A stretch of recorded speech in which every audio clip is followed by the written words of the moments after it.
of moment is, the launch director at the Launch Control Center at the Kennedy Space Center will do the final sort of round of go no go for launch operators, because there's mission control in Hawthorne, but there's also launch control at the Kennedy Space Center. So it's going to be, bit of a back and forth there. But yeah, that should be happening roughly in 20 minutes or so prior to the propellant load start, and also prior to the retraction of the crew access arm and the arming of the launch escape system. Lots of things that will happen roughly in 20 minutes from now. Absolutely. And I have something cool to show you here, because since this is a crew mission, we thought, what can we do in the store that kind of moderates this and gives this a cool item next to it. And we noticed an item that we don't have in the store yet that we kind of want to have, and I'm very glad to have, because I'm actually in the market to get one of these. We now have phone cases. I'm not sure if we can bring them up. There we are. We have Dragon phone cases for both iPhone and Samsung phones available in the store now. And I'm actually very in dire. I'm so glad you cannot see my phone. I'm in very dire need of a new phone case. So I will get one of these. Very cool that we have these one. Thanks again to Lindsay for getting these ready. And you can now get them if you go to the accessories tab in the store on shop.lionspace.com. You will find most of the current Samsungs and iPhone devices there. So you should find the one that you need. And of course, we have plenty other merch, including our crewed spaceflight merch. We have prints, of course, if you want to support your photographers and also want to get something on the wall, for example, on Falcon 9. Make sure to get that. We have plenty of Starship flight test merch. As always, just enjoy. There's our human spaceflight collection. I will still love that. It's so cool. So cool designs. There's even a poster of it. So if you want to celebrate human spaceflight, make sure to get this design again and support us on the way doing it. Thank you all so much for the continued support. And with that, we are going back to commentary. And we'll commentate here on the final 67 minutes before launch of Axiom. What a wild road it has been, Sawyer, to get to this point so far.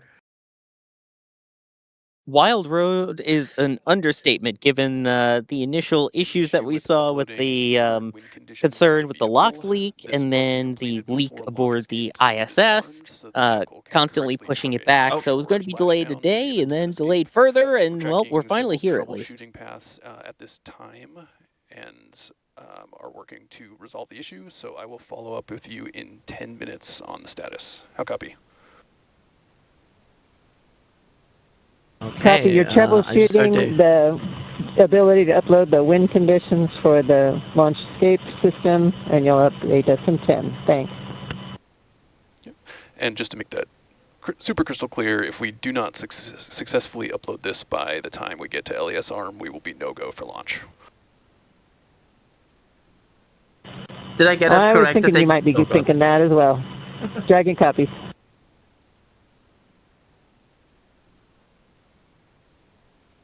Did I get that correct, that they are not able to upload their wind data? Alex, are you around with us? Yeah, I'm here. Sorry, I was trying to listen carefully to that call out. Yeah, so they are apparently having trouble getting uploading the wind data on the Dragon for downrange aboard scenarios, because one of the things that you don't want to happen is that, the capsule doesn't even know what's happening downrange, right? They have all of these different data points for the wind and whatnot, and so that's one of the things that they were sort of trying to sort through, and it apparently is not an easy thing right now. They're trying to troubleshoot that. If for whatever reason they will not be able to do that by the time of the launch escape system being armed, then that will be a no-go for today's launch attempt, because again, that's one of the things, right? They can abort right from the pad, and as soon as that launch escape system is armed, then that means they are in that section of the mission where if the Dragon does not have that updated wind data, then it's not a good thing, right? But yeah. Yeah, Axiom completing the bingo of having every potential launch issue you can have, apparently.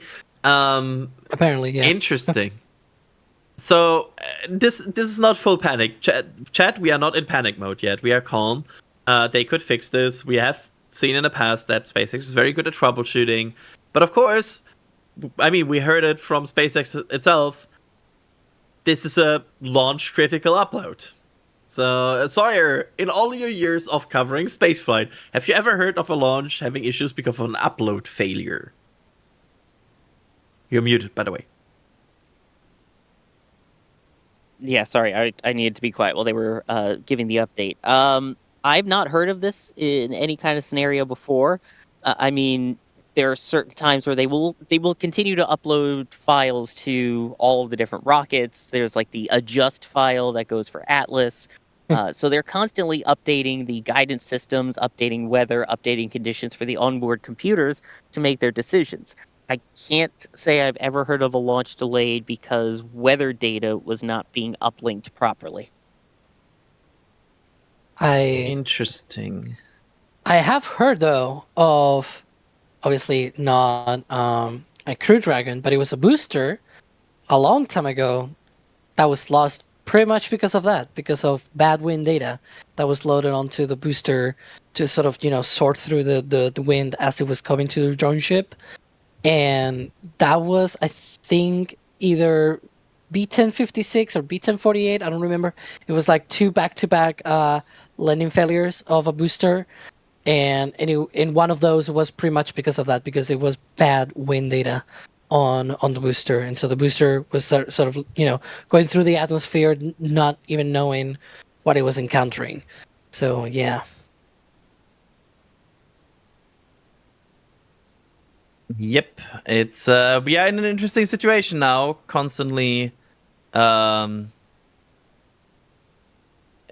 monitoring, and we are standing by for more information. And of course, we'll wait here. Yeah, we'll stand by and see what happens. When is that point where they arm the launch abort system? Roughly 42 minutes before the launch. Yeah. Interesting. This is going to be an interesting one. We'll have to wait and see. So that's the point. That's the timeline for today's flight. What? Go ahead, Alex. I was gonna say, those times, except the one for 35, like T-minus 35, that's always right on point, right? Some of the others, or even like the LOX chill down, it's still also pretty much on point. But the rest may differ. I guess liftoff is also at 0. Okay, so except for propellant load start and liquid oxygen chill down and startup and Falcon 9 liftoff, for example, those are fixed. The others can be a little bit, like sometimes we've seen the crew access arm retracting a little bit earlier than 42. Sometimes we've seen them doing the launch escape system being armed a little bit earlier than 39 minutes. As long as all of that is done by 35 minutes, which is when the automated launch countdown sequence begins, that's the launch auto sequence, and they start the propellant load. As long as that is done before that, they're good to go. But yeah, that's one of those things that if they do not complete these by that launch escape system arm point in the timeline, then they will have to S-word this mission. Not gonna say it. Yeah, it's I'm not gonna say it either. At this point, I don't want to be the one to jinx it. Yeah. I will be very careful. I don't want anybody to look into my recent statistics, but I had a lot of scrubs lately. I said it. Well, thanks, Adrian. I did not say it. Chad is saying that I said it. I did not say it. Yeah, I said it. I'm sorry. And this was not even intentional. Yeah. Anyway, Sawyer, how are you feeling? I'm feeling a little less better now that you said that, but otherwise we are now officially under 1 hour to go here. So the excitement is still palpable. I think everyone here is keeping everything that they can crossed that they're able to get these the data uploaded properly to the capsule so that they can proceed. Absolutely. And again, I want to be clear here. There's still a good chance they can fix this. That they are they have probably some very good backup opportunities here to upload this. They still have 20 minutes to upload this. SpaceX, for awareness, yeah. we're cycling the orbit tank isolation valves to equalize low flow pressure. Dragon copy. Okay, some low flow pressure. That's normal. That's some of their cycling of valves and everything before launch. Yeah. So basically, the crew is mostly told because there will be some noises. Yeah. Exactly. Normally they do that. Yeah, so that, if they hear any noises, they're not like, "Oh, what's happening?" Right? They are aware that it's going to be happening, and so yeah. You usually hear, like, for example, when they prepare for propellant load, and they vent the tanks, they sometimes do the call out of like, "We're going to be venting the tanks ahead of propellant load. Expect loud venting," or something like that. And so, they are aware that if they hear a loud vent, it's not anything that is going wrong or anything. It's just that, it's something normal happening. But, they're aware that it's happening at the very least. Absolutely. And most of the communications with the crew, of course, is to keep them in a loop. It's not like they have a very active role during this part of the countdown, but they, of course, need to be in the loop, understand the situation. And that's what we are hearing. And this is not only, Alex, this is not the only comms channel they have with the crew, right? We don't get to hear every single comms. They have like the big loop, and then they also have like smaller dedicated channels. Yeah, at least for the ground to Dragon, it's like multiple channels on the ground. Like, they can be talking to the crew from mission control. Like, the one that we were hearing was the core, the crew operations resource engineer, right? That's the one at Hawthorne at mission control. But then there's also launch control. So the launch director may also talk to the crew, and that we will probably hear that closer to the liftoff. So we will have launch director also talking to the crew. You have, when they approach to the ISS, they have the big loop where they also have connection with Houston, NASA mission control in Houston. So they have multiple channels on the ground that need to connect to Dragon, and so there's like different ways for them to be able to talk to the crew. It's quite interesting when they go through all of the all of the comms checks and everything. Absolutely. So yeah. For people who are just joining, apparently SpaceX was unable to upload the weather data so far to the Dragon capsule, which would be required by the time they arm the launch escape system. That arming is in about 20 minutes from now, so they have 20 minutes to troubleshoot this problem. If they are able to troubleshoot this problem, everything actually looks good for a launch opportunity today in terms of weather and everything else. However, this weather data and this wind data is critical, and they cannot arm the launch escape system without it. So that is the current situation, and we are standing by for more information from SpaceX about exactly that file upload. And we just don't know what exactly the issue is with the upload, but there's probably very good explanations why a file cannot be uploaded. Alex, I have a statistic question for you. Is this the first time a private mission is flying the inaugural launch of a Dragon capsule? Yeah, so that is indeed the case. You may recall that we had the first Crew Dragon with crew on board. That was Endeavour Dragon C206. For awareness, we are continuing troubleshooting on the wind file upload. It has not been resolved yet. Troubleshooting is continuing. Dragon copies. Continuing troubleshooting. Well, there we go. Still working on that. But yeah, as I was saying before, we had Endeavour C206 that was flying on Demo 2 on its first mission. That was a NASA crew mission. Resilience, the second one, that was Crew 1. And then we had Endurance C210 on Crew 3. And then Crew 4 was with Freedom. That was its first mission for that capsule. So this will be the first time a Crew Dragon capsule is being sort of debuted on a private commercial mission. So that's neat. Absolutely. And again, we just heard they are still troubleshooting that issue that has not been resolved yet, so it doesn't seem to be an easy fix. Should we already talk about potential backup opportunities, Sawyer? Should this not go today, or don't want to manifest that? I mean, I don't want to manifest it, but it seems like they would have opportunities over the next few days. I haven't seen official, unless Alex has seen otherwise, but the weather still looks decent for the next couple of days if they need to attempt another day. The only concern as we go on in the week is concerns for the abort weather. If they needed to, the seas get a little more rough.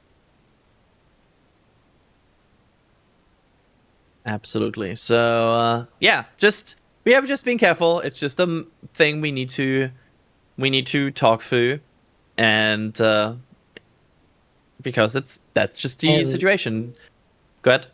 And it's probably important to mention, right? They cannot hold because they need to do a rendezvous with the ISS, which means if they waited even like 10 or 15 minutes, the ISS orbit will be already well past any targeting that Falcon 9 can do. And so, they really need to launch in 52 minutes, 52 seconds, or else they don't launch today. And so they cannot really hold and try to troubleshoot that. That's one of the things that happens here as well. But yeah, that's pretty much. If for whatever reason it will not be today, they have an opportunity tomorrow, roughly the same time of the day, just a little bit earlier by 20 minutes or so. At 2:09, if I'm not mistaken, is where they will be targeting that. But let's hope it is today, shall we? Let's try today. Yeah, I like today. I'm sure they will be able to fix it, and then we will see a launch in 52 minutes from now. That's my optimism. There you go. People are saying if I say the S word again, I get booted off the stream. That's harsh. Yeah. Also, somebody mentioning that Gemini 9 had a launch scrub because a last-minute guidance update couldn't be loaded into the Gemini computer. So, some historic notes for that. And whoa! I have to quickly mention this. Alex Perdue with a $200 super chat saying, "Keep up the work. Love you guys. I'm addicted to NSF. Love Alex. He's a rocket genius." Alex, you have now been called by Alex, another Alex, a rocket genius. Thank you so much for that enormous amount of support. That's incredible. And yeah, I'll take the support, but I don't consider myself any rocket genius or anything like that. But thank you. Thank you so much. I hope you enjoyed the show, and the propellant load and launch go pole is open in step 11.87 of 1.160.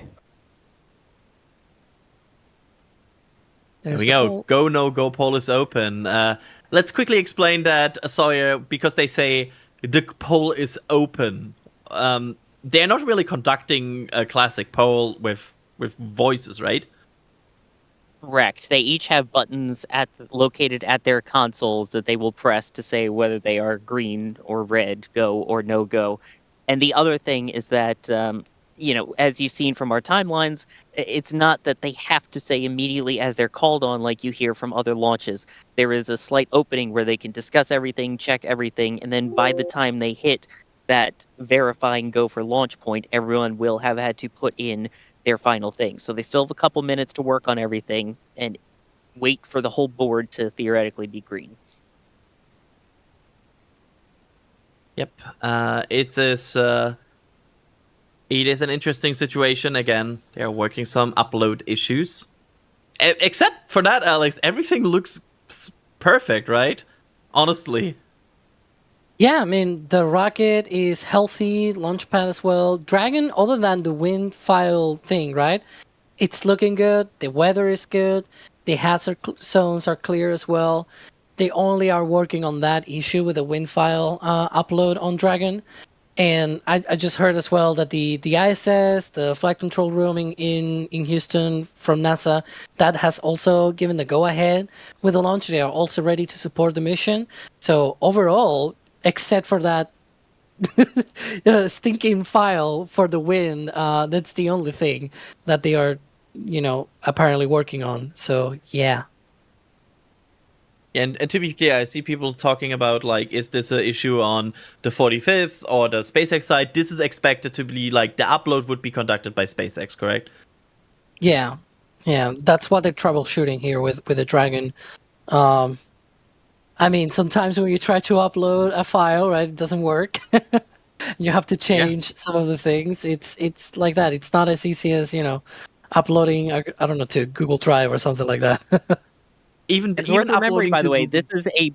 Oops, sorry, didn't mean to interrupt. I was just saying, it is worth noting, this is a brand new capsule. This is the capsule's first time out on the launch pad, ready to go for a launch. First time it's gotten this point into the countdown, so that is just worth keeping in mind. And also keeping in mind is, of course, all the interesting information we have about today's Astros. If only we had the person that wrote the launch article about this and has all the facts on this call. Wouldn't that be great, Sawyer? Oh, if only. Yeah, that would be great. Me. Sawyer, do you mind giving us an overview? What's today's crew? And just give us all the interesting facts about them. Sure, we'll go backwards here. We'll start with MS2, and that's Tibor Kapu, who is from Hungary, studied Budapest University of Technology and Economics, went actually to work into pharmaceutical industry before working in the automotive industry, and then was selected as one of 4 Hungarian-to-orbit astronauts in 2023. It's the Hunor program. So he's also very well known for doing a lot of skydiving and also has run 21 half marathons. We'll move on now to, let me make sure I have the pronunciation guy right, as we go to MS1, Mission Specialist 1, Sławosz Uznański-Wiśniewski, who, as I'm sure you can tell by the name, is originally from Poland. They are part of ESA's project. He's an ESA project astronaut. Started off studying in Poland as well as overseas in France, getting a doctorate, and then working at CERN, and was the engineer in charge for the Large Hadron Collider before joining the ESA Astronaut Reserve class in 2022. We'll move our way now to the pilot of this mission, and that is Shubhanshu Shukla. Also, all 3 of them on their first flight for this was a group captain originally in the Air Force, being born in Uttar Pradesh, India. Has more than 2,000 hours flight experience in about 5 or 6 different types of aircraft. Actually took place for astronaut training back in 2019, or I should say cosmonaut training in Star City, Russia back then, and then eventually was selected as one of 4 astronauts to train for India's upcoming human spaceflight program, Gaganyaan. In the meantime, though, he was selected to pilot this particular mission. So this will only be the 2nd person ever from India, from Poland, or Hungary to fly into space. But one person who is probably the most experienced member of this crew would be the Dragon commander, SpaceX, and you that go is for Section 5, and when ready, report go for launch. For awareness, we are still troubleshooting the wind upload file. I will have a few more words for you after you confirm your go for launch. Wilco, inward, Section 5. In fact, that's his voice you heard there. Yep. And SpaceX Dragon, we are go for launch. Section 5 is complete. Copy. Section 5 complete. All right, for awareness on timeline, we have to have the launch escape system armed by T-minus 37 minutes. So we are going to take this as far as we can. What I'll need from you guys is a very fast turn on the commanding for launch escape arm, provided we get to that point. I'll copy. Copy. Understand LES has to be armed by no later than T-minus 37 minutes, and we will be prepared. Copy that. There you could hear giving them a couple extra minutes to get that launch escape system armed to troubleshoot. And if anyone can do it, it is Peggy Whitson, who was just this past month inducted into the Astronaut Hall of Fame. Currently holds the record for the most time in space by an American with over 675 total days in orbit. The launch director on the countdown. Head of the the poll is complete, and the team is ready for crew access arm retract and propellant load and launch, pending resolution of the WINS upload issue. For all operators in MCC and Hangar X, both controllers are going to lockdown at T-minus 45 minutes and will remain in that state until the LES system is disarmed. All operators are to remain at their console and maintain a sterile cockpit until the ND confirms successful disarming of the launch escape system following orbit insertion or propellant offload in the event of a scrub. For non-urgent no-go conditions, brief the CE or LD and they will approve aborting the countdown. For urgent issues affecting the safety of the operation, operators shall call hold on the countdown net. Launch control will abort the launch auto sequence immediately and proceed into the launch abort auto sequence. At T-minus 10 seconds, launch control will be hands-off and relying on automated abort criteria for the remainder of the count. Operators shall advise the launch director whether structural breakup or fire is imminent or occurring per Dragon manual escape flight rules. Launch control, you may proceed with arming the crew arm for movement.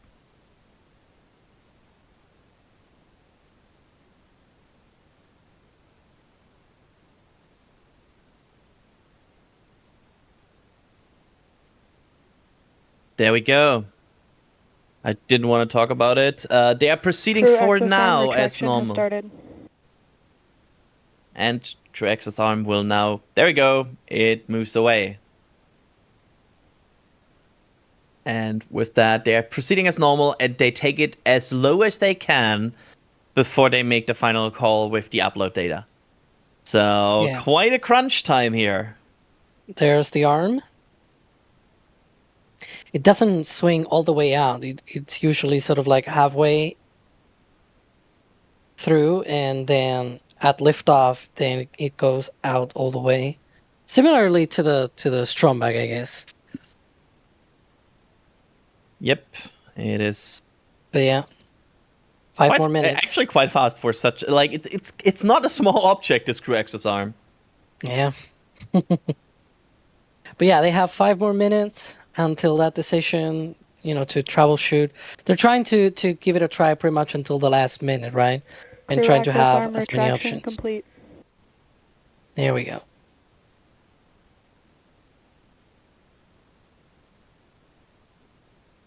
Everybody, remember to breathe, okay? Think upload thoughts. Exactly, that too. Think upload thoughts.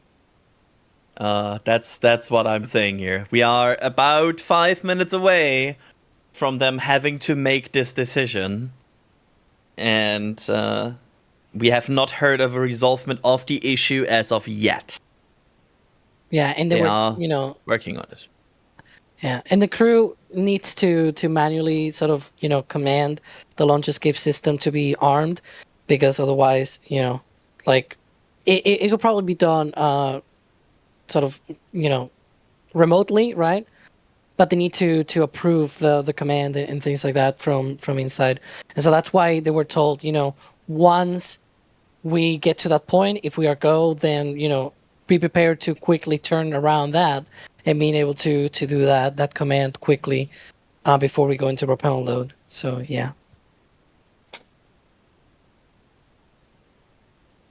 Interesting. It is quite a crunch time here. And we are trying to not talk over them. That's why we are in a bit of a short sentence mode, as you know from us.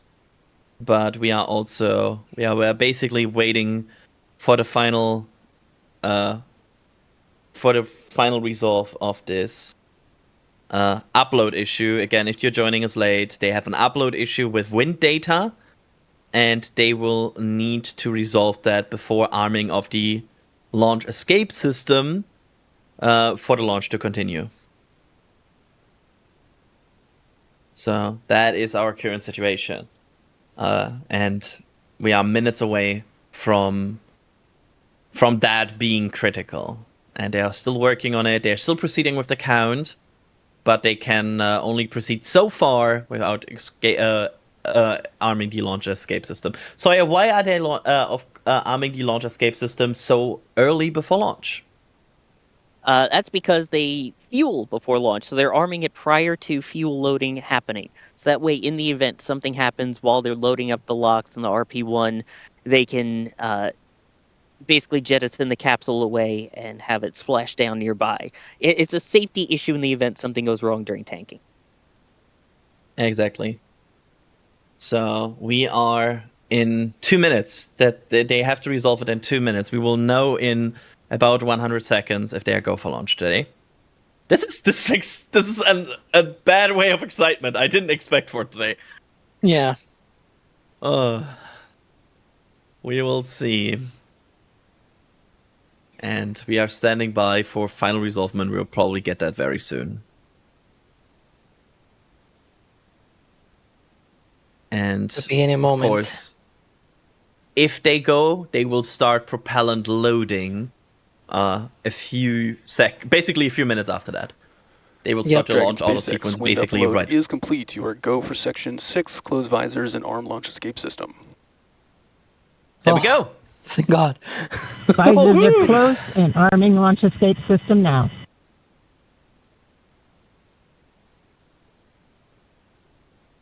Good job, everybody. We are back on track. That was an emotional roller coaster. With 90 seconds to spare, keep in mind. Normally, they would arm the launch escape system at T-minus 39 minutes. They were able to add in 2 minutes of, if we push it, we could probably take it down to T-minus 37. So they had 90 seconds to do that. And with the good vibes, the good upload thoughts from chat and everybody, we should be now back on track for the start of auto sequence in just a minute from now, right, Alex?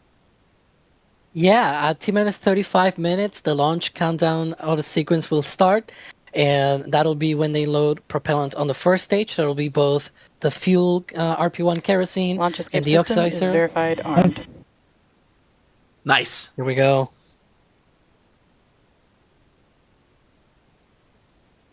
Did they get a response from the crew, or is it just that? Okay, so they're gonna load the RP-1 kerosene, the fuel, the liquid oxidizer on the first stage, and they will also be loading RP-1 kerosene on the second stage. For the start of propellant load.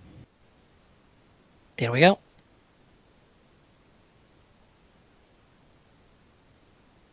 Woo. Less than 2 minutes. Okay, sorry. This is like a sudden vibe change. I have to adjust for this because suddenly there's happiness again. So yeah, we are back on track, it seems. Let's hope this good news streak continues. But for now, Sawyer, 36 minutes from now, do you mind to giving us a quick overview? What are the goals of the Axiom launch? What is this mission that we are about to see potentially launch in 36 minutes all about? Where are they going and what will they conduct? I'm glad you asked. I was just wondering to talk about that. So, the goal of the mission is science. This is a science-oriented mission. It is a private mission that will be spending up to 2 weeks for the International Space Station. There are, for a record for Axiom, 60 different scientific studies with 31 different countries involved. In addition to the 4 countries represented by the crew, there are also experiments from Saudi Arabia, Brazil, Nigeria, and UAE. So just to talk about some of the fun ones that I found when I was researching the mission earlier, there is one that's going to be studying blood glucose levels in astronauts to see if people who are diabetic can have short-term stays in space. There's one with NASA and ISRO that's going to be looking at the ability for muscles to repair themselves in orbit, and if so, if that can be used to help with age-related muscle loss and other muscle diseases down here on Earth. There's ones they'll be looking at cancer cells to see how they react in space. And again, if any of these changes to these different medications, these different drugs, how they act in orbit, and if that's something they can use back on Earth. They'll be testing wearables like smartwatches to see how effective they are. One of the big issues is eyesight. So they're going to be checking this really cool experiment from Hunor, which is basically going to be using these contact lenses with a special material on them that will be used to see if it can prevent changing shapes in the eyes of the crew. While they won't actually be wearing the ones with the ingredients, that will just be tested without the person, they will have regular eye inserts that they would still be testing without the special chemicals on it. And I just found out, Julia handed me this, apparently they will have a champagne bottle for the first time flying into space on Axiom 4. Mum Cordon Rouge Stellar Champagne. So we may see the first ever champagne bottle popped in orbit. I cannot even properly pop a champagne bottle on Earth without making a mess. I cannot imagine how it will be in space. So that's my initial reaction. In addition to the series, and if anyone out there is a ham radio operator, the crew will be doing ham radio calls down to anybody on the ground. So they are, I believe it's K2 ISS.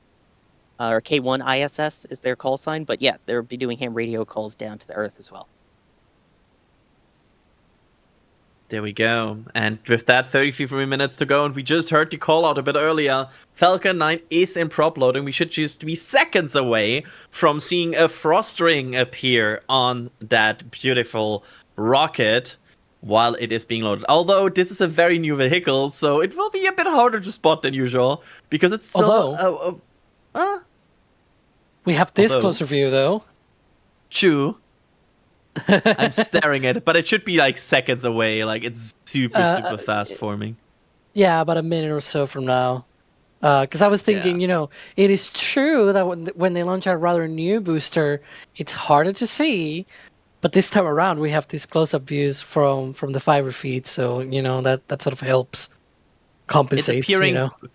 It's appearing on the logs tank, right? Like on the because I think I already see something. Like it's should be rather soon. Yeah, I think it's already starting. You can already see some discoloration. There we go. You can now see even the condensation. A little bit of frost from here. Yep, it is happening. Axiom is in prop load.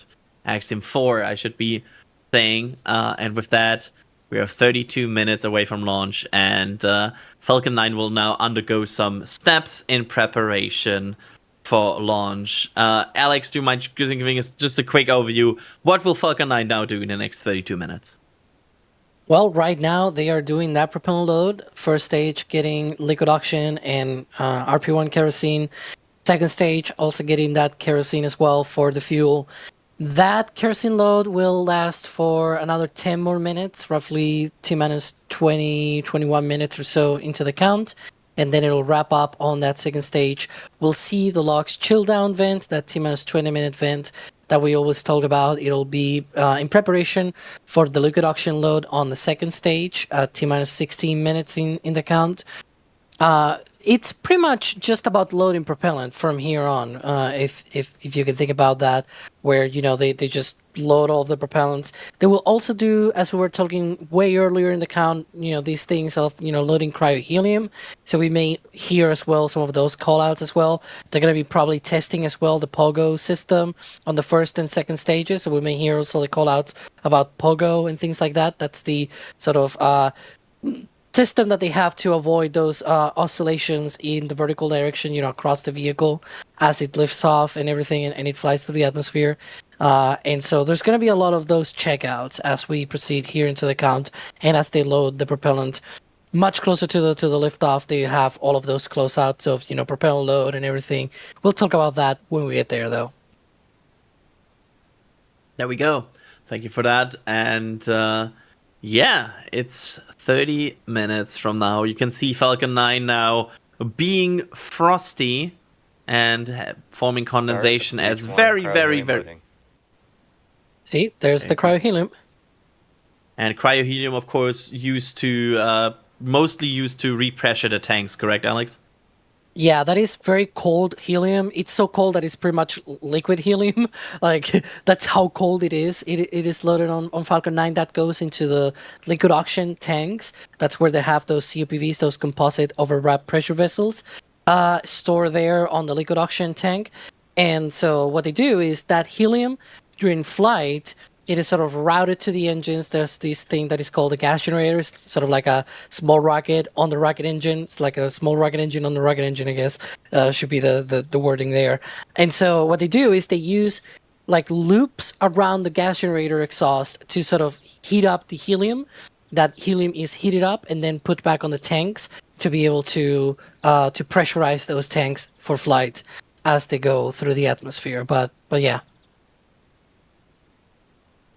Here we go. And of course, plenty of commodities on this Falcon 9 that will be loaded over the next few minutes from now. And go through this auto sequence. Sawyer, let's talk about this word auto sequence, because I think it's we always throw it around, but it's actually quite meaningful. How does a countdown like this actually work? Like, is somebody at SpaceX turning a lever and fueling the tanks with that? No, it is an automated launch sequence. So as they go through, there is computers on board that will take care of all of the necessary procedures. They continue with the timeline, whereas the people who are over in SpaceX mission control and launch control in Hawthorne and at Hangar X here at the Kennedy Space Center, they're continuing to watch and track everything as it goes. So everything in the countdown is completely automated. That's also when we talk about Falcon 9 entering startup, that is when it enters the terminal count and the computer has everything on board. So right now, some of that data, some of those connections, some of those calls are being made through ground umbilicals. At 1 minute, that's when that stops. So that's what you hear for those typical call-outs. Even the flight termination system, in the event that it's needed, is no longer a person with a red button. It is an autonomous flight termination system. In a case of any sort of issue, that flight termination system ignites in sub-seconds and basically will get the astronauts into safety. That's the mechanism there, and of course that system has been tested in the past, including in the in-flight abort, and that's why that system is needed to be armed at this point, because there's active propellants below these astronauts right now. Should we do the little thing of, like, you know, the different abort modes? Because that's one of the things we may hear during the ascent. Oh, absolutely. Go for it, Alex. Yeah, so, like, you know, for people that may not be aware or haven't seen any other Crew Dragon mission before, this is probably something that you may want to hear, because as Dragon and Falcon 9 lift off and go through the atmosphere and get into orbit and whatnot, you may hear some call-outs every now and then, you know, saying 1 Alpha or 1 Bravo and things like that. Those are the different abort modes. They're going to be calling out those as they go through the flight. So right after liftoff, or right on the pad, essentially, as the engines ignite and lift off, that's going to be 1 Alpha. That's the sort of, you know, it's low on the ground, it's near zero velocity, zero altitude. So that's sort of the mode of sort of abort mode that they have. 1 Bravo is a little bit higher up, past max Q, for example, where it's already with a different altitude and higher velocity as well. Then when they move on to the second stage, they have 2 Alpha, 2 Bravo, and I think they have also 2 Charlie, and then they start having those abort zones. You know, these are sort of different abort modes because it depends on where they're going to be ending up. And so one of the abort modes near the end, for example, you may hear Shannon. And although they do have a Dragon recovery vessel called Shannon, it is not referring to that. It is referring to an abort zone off the coast of Ireland near Shannon, essentially. So that's sort of one of the last abort modes. And after that, if something were to happen with the second stage, say an underperformance or something, they would be able to go into orbit on their own just with the Dragon. You know, it will be like an abort to orbit sort of thing if that were to happen. So you don't hear, you know, that kind of call out. They will already be, you know, far enough away that they could do that sort of thing. But yeah, you may hear all that during the flight, so be warned. That's what it means. Start of stage Now you 2 know. cryohelium loading. There's the other cryohelium. See? Lots of helium on this vehicle. And yeah, 25 minutes from now. Sawyer, how's the nerves building up? I mean, it's a crew launch, right? There's always nerves, and I have to say, I was just talking with Max about this a short while ago. Max Evans, one of the photographers here. I mean, these crew missions, there's always extra nerves because there are people launching, and the time flies pretty quickly. But as soon as you get to these final 30 minutes now, or in this case, even the final 45, as we were waiting for the resolution of the upload issue, the time goes so ridiculously fast. You blink, and it's 24 minutes 30 seconds to go. I agree. Like, the first 90 minutes of the stream felt like 90% of the time. Like, it was so much time in the beginning, and everything roughly around like the 1 hour 10 minutes or so mark up until now is just, it's fast paced. It's just rolling through it. But it's also a unique environment here for this particular launch because it is such an international crew. You have 4 different nations. You have the US, you have India, you have Hungary, you have Poland. So just going into the press building and hearing all the different languages, seeing the interest from so many different countries and so many different nation partners of all of this has been absolutely unique to this mission and so much fun to listen to and watch. Yes, I agree. It's such an international crew. I mean, we have the return of free space flying nations with India, with Hungary, and with Poland, who had astronauts in the past, but they are now returning after over 20 years of not having an astronaut in space, and also they're going to the ISS for the first time. Correct, sir? Exactly. Yeah, the last time that these countries had any humans in space were 1978, 1980, and 1984. So it has been quite a while with the ISS not being operational until 2000. This will mark their first time there. Yeah. It's also probably, worth mentioning that the country of India, they're also developing their own sort of human spaceflight program, and sort of this kind of missions gives them the experience, right? Because as you said, it's been a while since they have had anyone up there in space, and so it's usually useful to have this previous experience. They'll be able to have that astronaut up there on the ISS for a few weeks, being able to get that experience before flying more astronauts on the Gaganyaan spacecraft. Hopefully in a couple of years. They're very close. Yeah, and what's fascinating, I have to point out about the Indian space crew, as you pointed out, they have the Gaganyaan program that they're working on. But Shukla was born in 1985 in Uttar Pradesh. The first time that someone from India was in space was 1984. So he wasn't even alive the last time that an Indian flew in space. Look at that, yeah, and they're also developing their own station as well. Like I believe they're targeting 2028 for the first module. So like they have all of these goals as well for the next sort of decade or two. Eventually having even a human landing on the moon as well. I think they're targeting 2040 for that. So they have quite a few high goals there to meet. But that's one of the things that they always try to do, right? They launch missions to Mars, missions to the moon. They've been rather successful at those missions, and now they're trying. They're also trying to get their own human spaceflight program. I think that's really amazing. Interesting. And we are 21 minutes away here from these 4 people launching into space and to the International Space Station. Sawyer, how long does it take from them launching to reaching the International Space Station? For this particular flight, it will be just under 30 hours from when they launch to when they actually dock to the ISS, and they will get on board shortly after that. So a little longer than some of the ones we're used to seeing, which are kind of closer to 24 hours, but nowhere near as fast as some of the rapid approaches that we see with Russia. So they'll have 30 hours to rendezvous, so plenty of time. But one thing that it is time for, as you see on your screen, is the T-minus 20-minute, 20-second vent. There it is.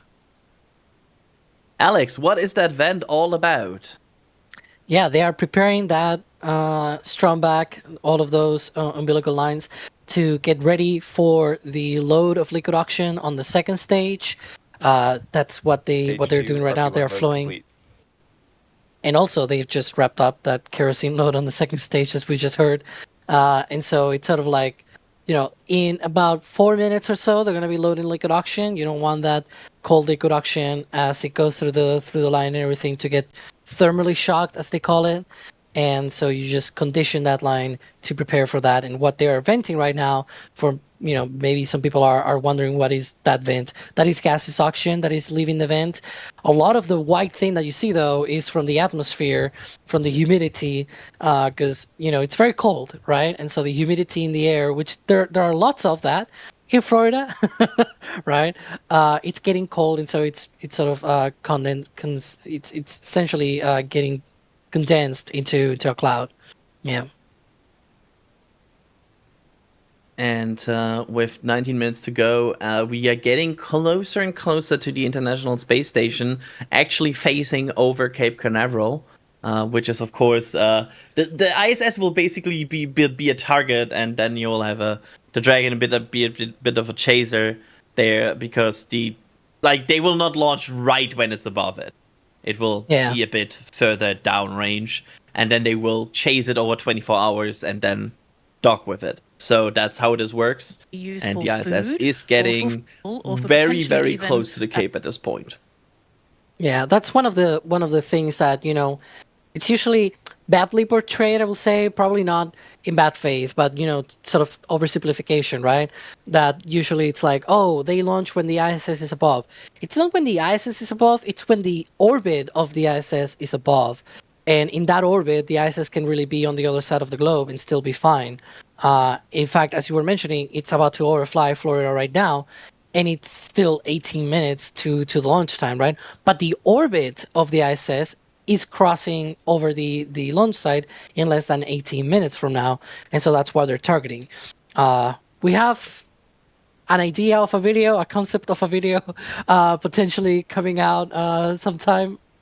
I don't know when, but yeah, I hope soon, about this, about, and that sort of dictates why it is a 30-hour, window to the ISS, when it is 6 hours like the Soyuz, or when it is 3 at some of the other Soyuz as well. It's a little bit, depending on orbital mechanics. But yeah, someone was saying, want to learn orbital mechanics? Play Kerbal Space Program. Absolutely. With that, just 17.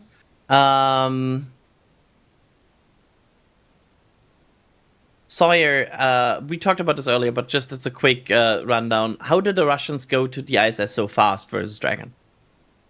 Yeah, so there are very specific tiny windows where you can get a rendezvous that is 6 to 8, sometimes 10 hours. They are very, very rare, and when they do happen, you have one chance to hit it. The Russian Soyuz, I don't want to say is more reliable, but tends to launch through rain, sleet, snow, regardless, so has more chance of reaching it for those. So they tend to be able to hit those super fast windows. NASA, SpaceX, all those companies would also rather take their time, give the astronauts time to get adjusted to microgravity so that they're at their peak when they go for docking as well. Absolutely. There we go. 16 minutes to go here. Alex, there's a question here about what's the pressure inside the Dragon during the... Count is proceeding nominally, so I have no Dragon or Falcon Watch items to update you on. We are looking good for our launch today. Dragon copies, and we are thrilled. Nice. Likewise.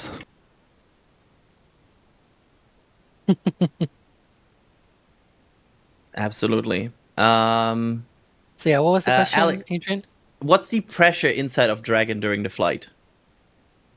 Roughly 1 atmosphere. It's usually that sort of same as our atmosphere here on Earth. It's not like some missions way back in the day where they were like at partial pressure of oxygen or something like that.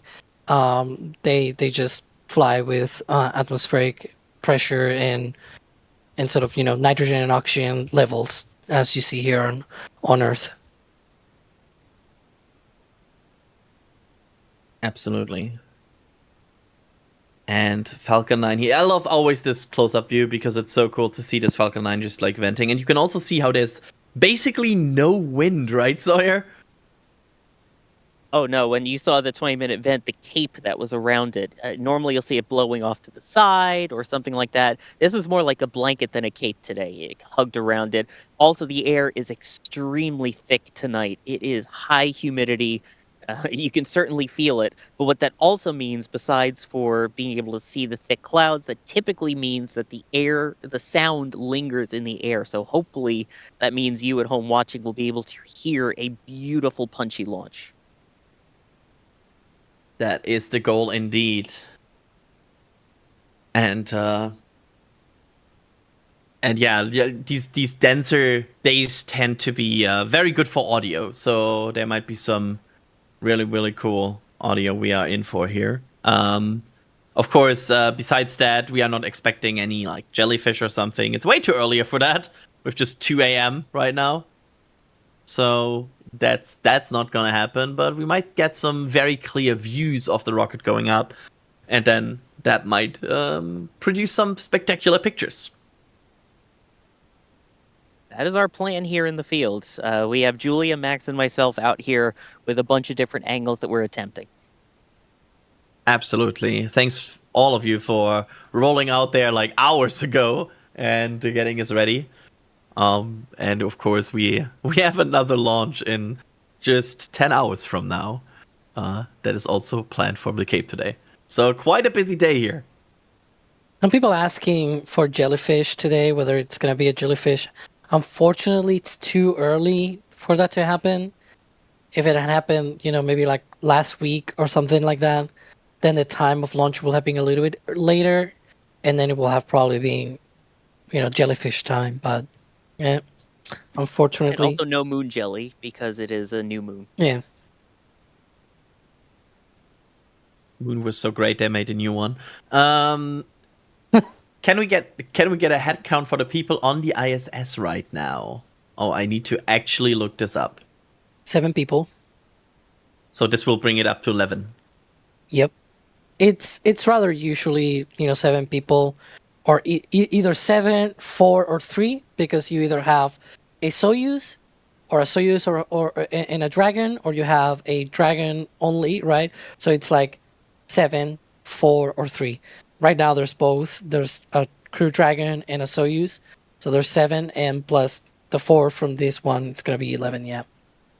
And on the record, 13, right? Like there was a time where there was 13 at the same time. Think. That goes back I to shuttle. think so.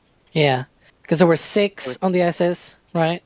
Go ahead, Yeah, Sawyer. 2 Soyuz and 1 shuttle. Sorry. So yes, that would be 7. I believe that was STS-134 was the last time that record was set. Yeah. Yeah. Apparently July 2009. Quick. This is very quick googling, so I will. But before we go into the crunch time of the countdown, I want to quickly remind you all that we now have the design of phone cases available in the store. So if you go to accessories, you can now see our Dragon, Samsung, and iPhone case, and you can select from all kinds of phones there.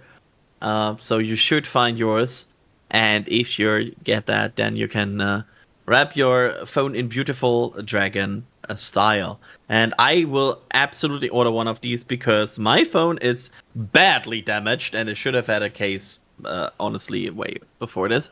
But you should find your phone there. And of course prints the best way to support us and also our photographers who get a cut every time a print is sold. We have some beautiful new Atlas prints there. We have Starship prints, of course, with all the details you want.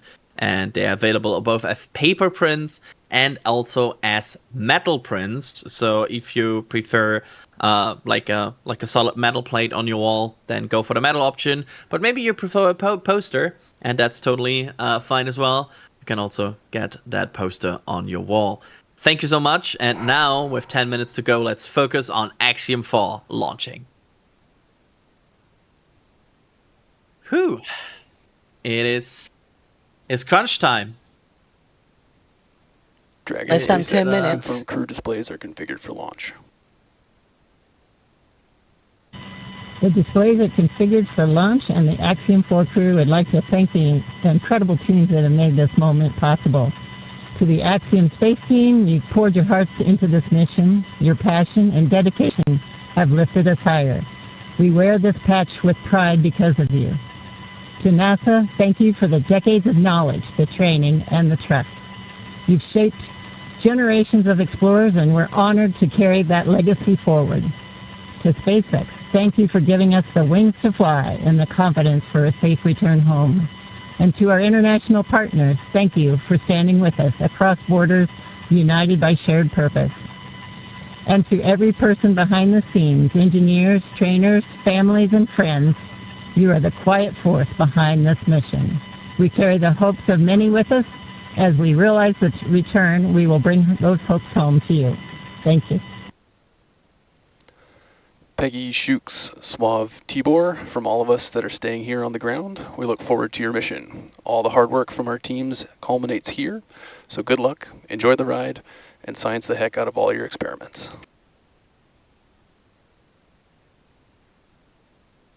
Welcome. Did you just say science? Did you just say science the heck out of all of your experiments? They sure did. Amazing. That's wonderful. 8 minutes to go here. Wonderful, wonderful speech just there. Still no launch vehicle name, though, as we have noticed. I don't think we'll get the capsule name until they're in orbit. Typically, they give a speech once they make it to orbit, and that's usually, at least what we saw with Bob and Doug and all of them, when they reveal the name. So I'm excited to see what it's going to be. Yeah, this is getting exciting to finally get to know this capsule name. And again, it will be the last time that a Dragon capsule will be named. After this, the fleet is set, and they will no further build Dragon capsules. Alex, does this include also Cargo Dragon, by the way? For the stat, Like, they will not build any Cargo Dragons anymore, right? As well. yeah, that's one of the things that, you know, from the ISS cargo operations standpoint, they really don't need that many cargo dragons, right? So they've only built 3 of them. Absolutely. And at this point, 7 minutes to go, the Merlin engine chill has begun. Engine chill has started. Thank you so much for confirming that. And with that, I also want to quickly thank Sawyer here for all the commentary so far. And I will send you off here now to cover this launch with your eyes and camera. Thank you so much. This is always exciting with crew launches. The anticipation, you could feel it in the air, and not just because of the humidity. I will talk with you all after launch and landing. Absolutely. So, Alex, just you and me now for 6.5 minutes. We see the clock still ticking down. Heart racing now. Stage 1, RP1 load complete. Yeah. I go. usually I got the usual warning from my smartwatch being like, "Did you try meditation?" I'm like, "Yep, that's crew launch." So yeah, it's happening. 6 minutes from now, Alex, what's engine chill? What are they doing right now with these engines? Yeah, they're chilling down those turbo pumps on the Merlin engines, getting them ready for operations. In less than 6 minutes from now, there's going to be a lot of liquid oxygen flowing through those pumps on the Merlin engine, so they need those to be conditioned for that very cold liquid oxygen. They're also now preparing for that Stromback retract in about a minute or so. They're also doing all of the final configurations, getting those essentially final checks on the flight termination system, getting things like Dragon going into internal power. That's going to be very soon. That transition. They're going to be doing things like guidance systems being lined up and everything. So lots of different things happening in the last 5 minutes of the count here. So you'll hear many different callouts about those events happening very quickly. So don't be surprised about some of those.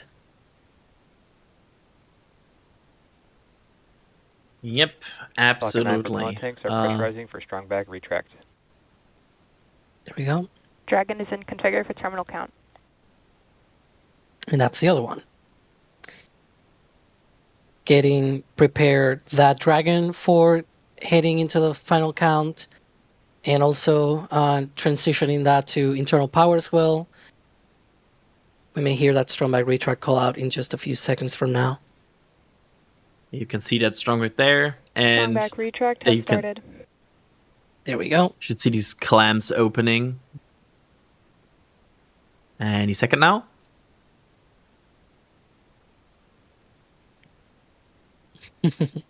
We will also hear soon probably the end of liquid oxygen load on the first stage, and then on the second stage as well. Some of There they are. the final. There we go. Some of the final TVC checks as well. Those gimbling, they sort of wiggle a bit the engines on the first and second stage as well, trying to make sure that works.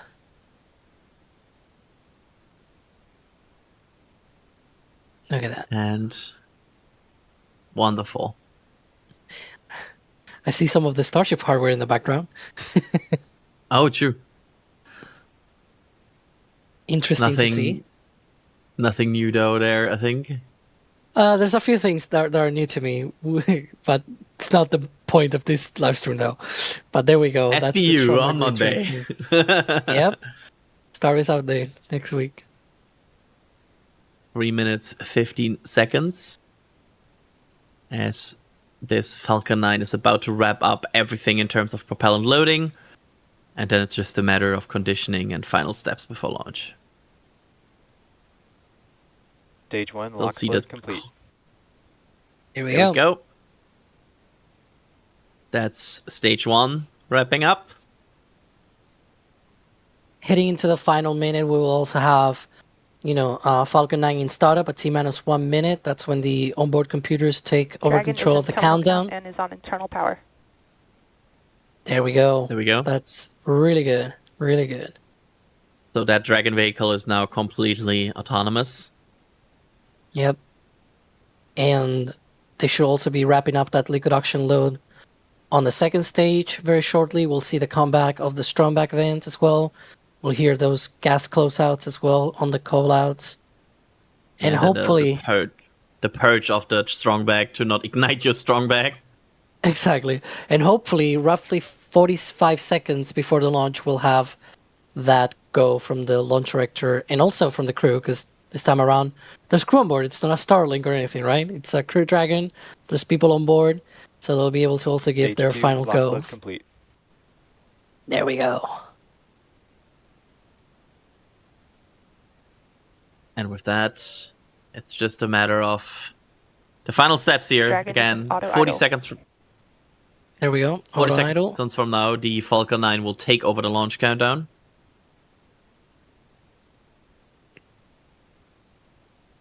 And then it's just on the launch vehicle Gas to closeout execute the has started. mission. Expect loud venting.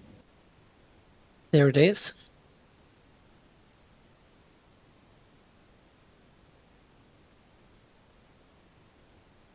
$15 seconds to auto sequence. To start up, actually. Yep. They'll say something like Falcon 9 is in startup, Dragon is in countdown. It's usually the call out.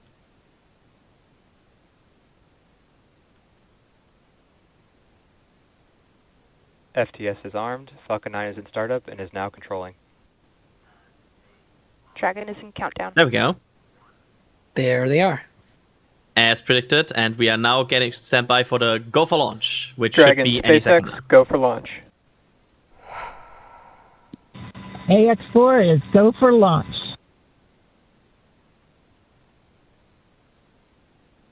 And that is everything.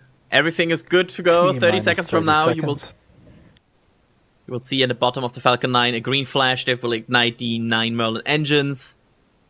And from there on out, it's flight time. 15 seconds. T-minus 10, 9, 8, 7, 6, 5, 4, 3, 2, 1. Ignition and liftoff. Go Stage 1 Axiom, Alpha. go SpaceX. Copy, 1 Alpha. Stage 1 propulsion is nominal. Vehicles pitching downrange.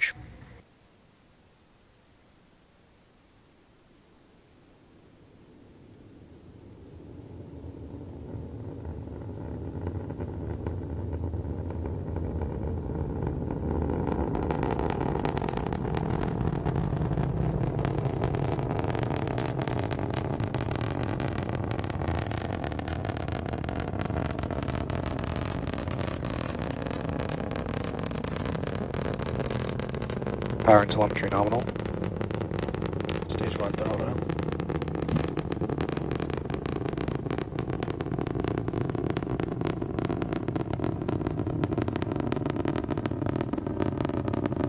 Max Q.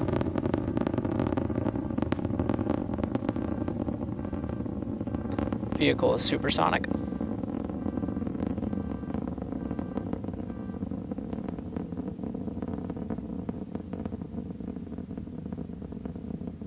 Stage 1 throttle up.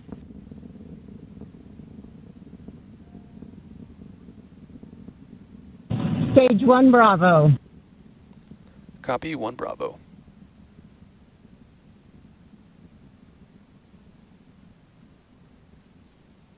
Invac chill underway. Here we go. Falcon 9 performing so far what looks to be a perfect ascent for the Axiom 4 mission. And we have about a minute left in first stage flight. So far, so good. Yep, you can now see the plume expansion. The rocket is And- going through the less dense part of the atmosphere. Go ahead. Yeah, I was going to say, remember that this one is a return to launch site landing for the booster. So at main engine cutoff, the 2 stages will separate. The second stage will Stage ignite 1 its throttle. Merlin vacuum engine. But also, the first stage will flip back and start its boost back burn. So watch out for that in just a few seconds from now. Beautiful plume there. Wow, the blue. And there's There the we go. stage shutdown. Miko. Stage separation confirmed.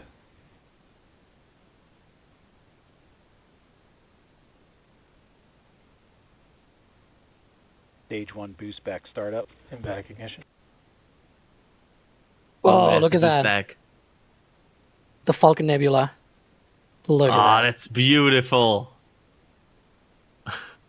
See both stages Stage there. 2 Alpha. Copy, 2 Alpha. That's one of the abort modes. That's fine. That's normal. And they But just look at call that. out what would be the abort mode as of this moment. Yep. That was cool.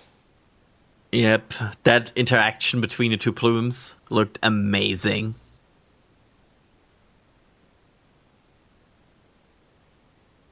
First stage still returning. There we can see that boost back burn still ongoing, but should be shutting down Stage 1 very boost back soon. shut down. There's the cool out. And next up will be the entry burn, which will slow down the Falcon 9. Another call out that we may hear every now and then, about 1 minute intervals. Should be coming up soon, the first one. I'm gonna wait for that. Dragon, SpaceX, nominal trajectory. There it is. Dragon copies, nominal trajectory.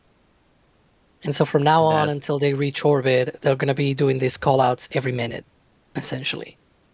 And that's what we want to hear. That means everything is good and normal. Mm-hmm. Nice, look at that. Wonderful. Powering their way to orbit. They probably got a little taste of zero G during that stage separation, right? as the engine shut down, and then they switched to the Merlin vacuum engine. Yeah, now they're But pulling they're- about, what, 2 Gs? Yeah, they're going to be building up. One of the good things of that MVAC engine is that it throttles down, so they can keep those Gs. I think to a limit of 3.5. They limit down, so they'll be able to not be super stressed. But that only happens towards the end of the burn, so we're still early in that burn. Right now will be as you said, probably around Dragon, 2 Gs or SpaceX, something like that. nominal trajectory.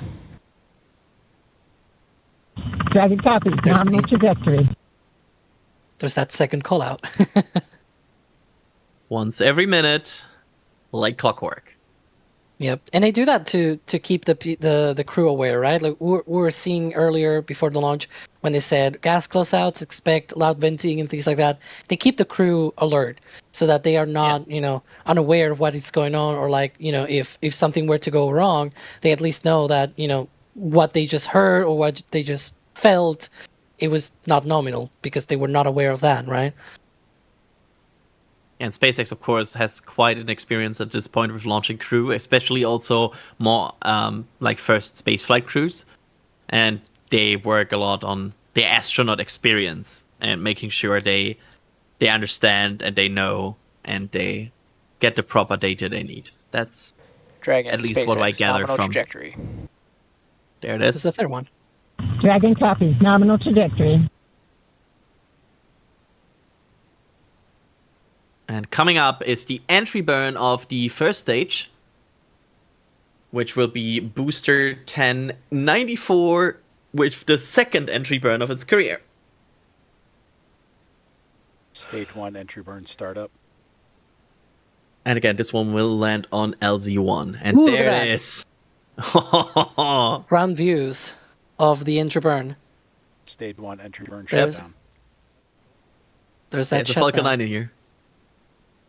Somebody asked, during ascent, we saw a few flames going up. The rocket, roughly around the time of max Q, that's normal. That's essentially sort of back pressure from going too fast through the atmosphere, essentially. It sort of pulls like a little bit of a vacuum, so some of the flames travel up a little bit, Dragon, sort of SpaceX, around the landing nominal legs. trajectory. Nice. Here we Stage go. 1 FTS is Dragon safe. copies. Nominal trajectory. But yeah, that sort of effect is normal. If you go watch, for example, a Stage Saturn 1 V transmog. launch, it's even more dramatic. And at this point, we are approaching the landing burn. So about 4 kilometers on the journey of B1094. Second time. There we go. There it is. Like a small star landing. 131 landing burn. And Stage 1 landing leg deploy. Stage 2 FTS is saved. Stage 1 landing confirmed. Touchdown! B1094 for a second time. Lands, at this time on LZ1. did I Huh? hear the sonic booms? Or was it just me? Think we might have heard them. We'll get them on the replays.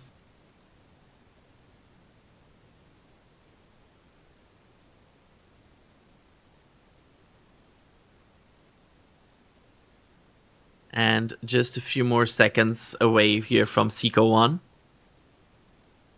Stage 2, probably hear terminal Sean. guidance. Nice. Can now see them traveling about 23,000 kilometers an hour.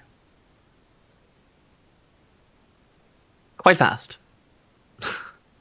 Yep. You can see G-force there the four. G-force 4. Yeah. SpaceX Dragon. Shannon. Copy, Shannon. There we go. Final abort zone. If they were to abort, but obviously very close now to second engine cut off. You can see it throttling. MVAC shutdown. And There shut we go. down G-force to 0, and they are in 0G. SpaceX Dragon, we have a nominal orbit insertion. Nice. There we go. Nominal orbital That's- insertion. SpaceX, and we had an incredible ride uphill, and now we like set our course for the International Space Station aboard the newest member of the Dragon fleet, our spacecraft named Grace. Grace is more than a name. It reflects the elegance with which we move through space against the backdrop of Earth. It speaks to the refinement of our mission, the harmony of science and spirit, and the unmerited favor we carry with humility. Grace reminds us that spaceflight is not just a feat of engineering, but an act of goodwill. The benefit of every human, everywhere. Over to you, Shooks. Launch escape system disarmed. Water ride. नमस्कार मेरे प्यारे देशवासियों, water ride 41 साल बाद हम वापस अंतरिक्ष में पहुंच गए हैं और कमाल की राइड थी। इस समय हम 7.5 किलोमीटर प्रति सेकंड की रफ्तार से पृथ्वी के चारों तरफ घूम रहे हैं और मेरे कंधे पे मेरे साथ मेरा तिरंगा है जो मुझे बता रहा है कि नहीं हूँ, मैं आप सबके साथ हूँ। ये मेरी इंटरनेशनल स्पेस स्टेशन तक की जर्नी की शुरुआत नहीं है, ये भारत के ह्यूमन स्पेस प्रोग्राम की शुरुआत है और मैं चाहता हूं कि आप सभी देशवासी इस यात्रा का हिस्सा बने। आपका भी सीना गर्व से चौड़ा होना चाहिए, आप भी उतना ही एक्साइटमेंट दिखाइए। आइए हम सब मिलकर भारत के इस ह्यूमन स्पेस प्रोग्राम की जर्नी की शुरुआत करें। धन्यवाद। जय हिंद, जय Bharat.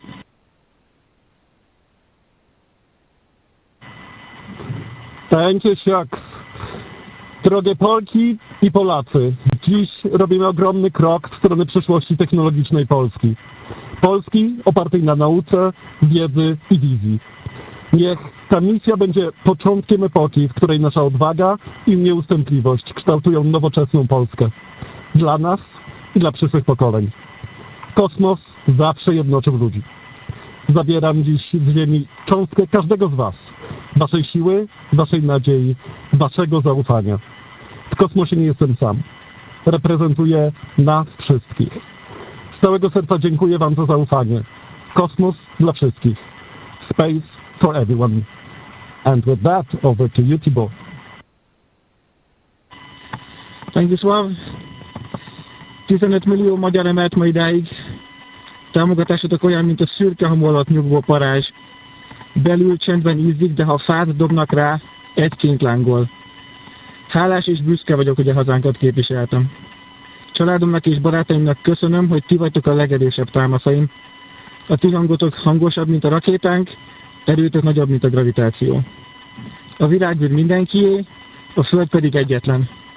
Mi a bolygónk 4 különböző pontjáról indultunk, de társakként, barátokként érkeztünk ide. A mi születésünk a tiétek is. Köszönöm mindenkinek szerte a világon, akik hozzájárultak ez a gyönyörű naphoz. Egynek minden nehéz, soknak semmi sem lehetetlen. Go X4!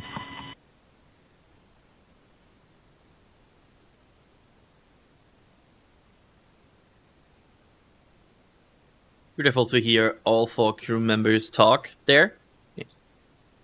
And yeah, we have a name. Who I think we called it. I think we called it earlier with Grace. You did, yeah. I'm happy about this. Sorry, I think we have you back. I will Maybe. I'm not sure if we're sorry back. I'm back now. Can you hear me now? Dragon SpaceX. Hello. On behalf of the entire SpaceX launch team, thank you. It's been a privilege to work with you so far, and we're excited for you to have a safe flight and a safe return home. Good things come to those who wait. Godspeed to the maiden crew of Grace.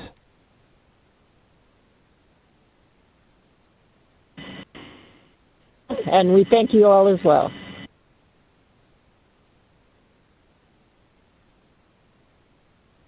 I think now you can talk, Sawyer. How was that? Okay. That was absolutely spectacular. I mean, the sound tonight was so punchy. You could really feel it with the humidity. We appreciate all those words on your maiden voyage of Grace and an excellent capsule name. Capsule activation is progressing, so we had a nominal dehumidifier activation and service section Draco checkouts. We are proceeding through nose cone deploy now. Grace copies.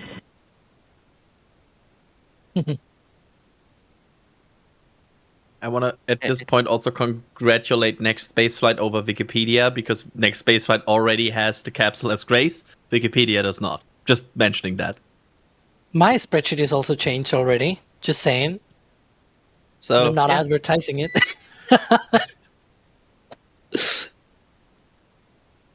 Go ahead, Sawyer. I heard a Quindar tone. I wasn't sure. But yeah, that was absolutely spectacular. Like I was saying, the punch from the sound tonight was unbelievable. You could really feel it. It was such clear skies, and the Falcon Nebula tonight was unbelievable. What a show that booster put on, and what a show that upper stage put on with that in particular. And tonight, the way that the air was, the fact that you could hear an echo of the sonic booms off the VAB. So not a VAB squeal, but a VAB sonic boom echo. Max and I both looked at each other after that, because that was extremely unique. Yeah, I'm looking forward to these replays that are coming, because I think there will be some very punchy ones. Oh yeah. So yeah, absolutely fantastic. I love the name choice here. I really think that's a wonderful addition to the Crew Dragon fleet. So yeah, so far so good. But of course, just the beginning of the journey of Crew Capsule Grace, as they have about 24 more hours of traveling until they are at their International Space Station. So still quite some journey to do here. How does this actually work, Alex? What will they do? Adjust burns and everything? Like, how do they get to the ISS from? Yeah, right now they are in our orbit lower than the ISS, which means they are orbiting the Earth actually faster than the ISS. So eventually they'll catch up, and what they're going to be doing is sort of raise their orbit little by little, and sort of play catch up with the ISS essentially in the next 30 hours or so. That's sort of how orbital mechanics sort of works here. But yeah, you can see there our first replays of this from Port Canaveral. Love the reflections there. Yeah. So people now mentioning has the Wikipedia article changed? Yeah, now they do. So Yeah, Wikipedia about half the speed of next spaceflight. Yeah, and the zero G indicator is a swan, right? Oh, there we go. Pad view of the liftoff. Look at that. You can see the crew access arm retracting the whole way. By the way, so you're pointing out the 0G indicator is named Joy. It is a swan. Yeah. And it's very adorable, I want to add. That's my contribution to this conversation. That camera, by the way, is a bit in a giant cloud right now. There's a bit of a wider shot. You can see the green flash there in the bottom just before liftoff. There it is. There we go. That's the T-tab. And there it goes. Wonderful launch. I love it. It looked so bright.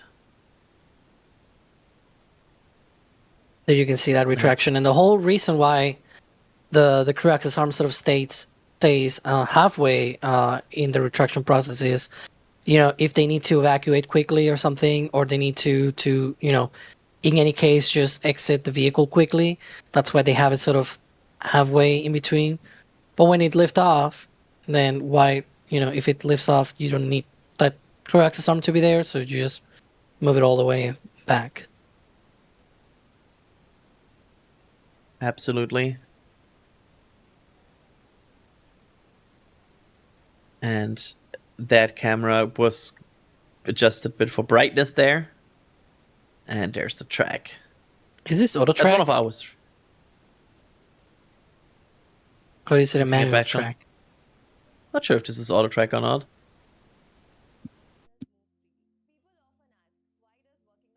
But looks wonderful. I always love the candle plume of Falcon 9. Just looks so good. And you can now basically start to see the plume expansion a bit So different how the plume changes over time in the matter of just a few seconds.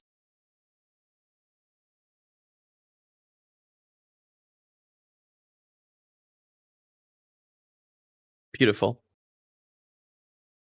And there's more. We heard also earlier, they were talking about, service module checkouts on the Dracos. For example, those are the Draco thrusters that are sort of near the bottom of the Dragon as well. They have probably already opened the nose cone and everything to get ready for firing the bulkhead Dracos. There we go. Another replay. I'm just excited right now that they illuminated the whole pad during liftoff, because that makes it easier to spot things for Starship. Yep. We're already talking about some of those things, like, oh, here's the liquid oxygen, here's the liquid nitrogen, blah, blah, blah. Yep. Yeah. So good that they ignited it. Like, it helps. Yeah. Good flame trench as well for Starship being dug. You said that oh, wait, it's not Friday. It's not Friday, no. We may talk about it on Friday, though. I don't know. It depends. Yeah, who knows? You see I that think flame there's a on good chance we will talk about it. Yeah, you see that flame on the left? That's normal. That is the T-tip. So the T-tip at liftoff, at ignition on the ground, it is supplied by the ground. So every Merlin is essentially, they have like a manifold that gets the T-tip to each of the Merlin engines, and that is stored on the ground, right? The only time that you see the Merlin engines lit up by the internal stuff on the Falcon 9, it is when it is in the air. So the Merlin engine on the second stage, for example, or the Merlin engines when it is doing the boost back, re-entry, and landing burns, those to get lit up, by the T-tip on board. But when it is on the ground, you use what is on the ground. And so that flare, that burn off that you saw to the left of the screen, it's not that there's a fire on the pan. It's a burn off of the T-tip, the remaining T-tip on the lines that go to the engines. The engines are no longer there, so they need to clear out those lines. Wonderful. Yeah. The easiest way to clear out the lines is just to burn it off. Yeah. It burns in contact with oxygen, so just vent it out and it burns off with the air. Oh, I'm seeing already Sawyer dropping some amazing views in the back channel, which... Oh, this one has audio.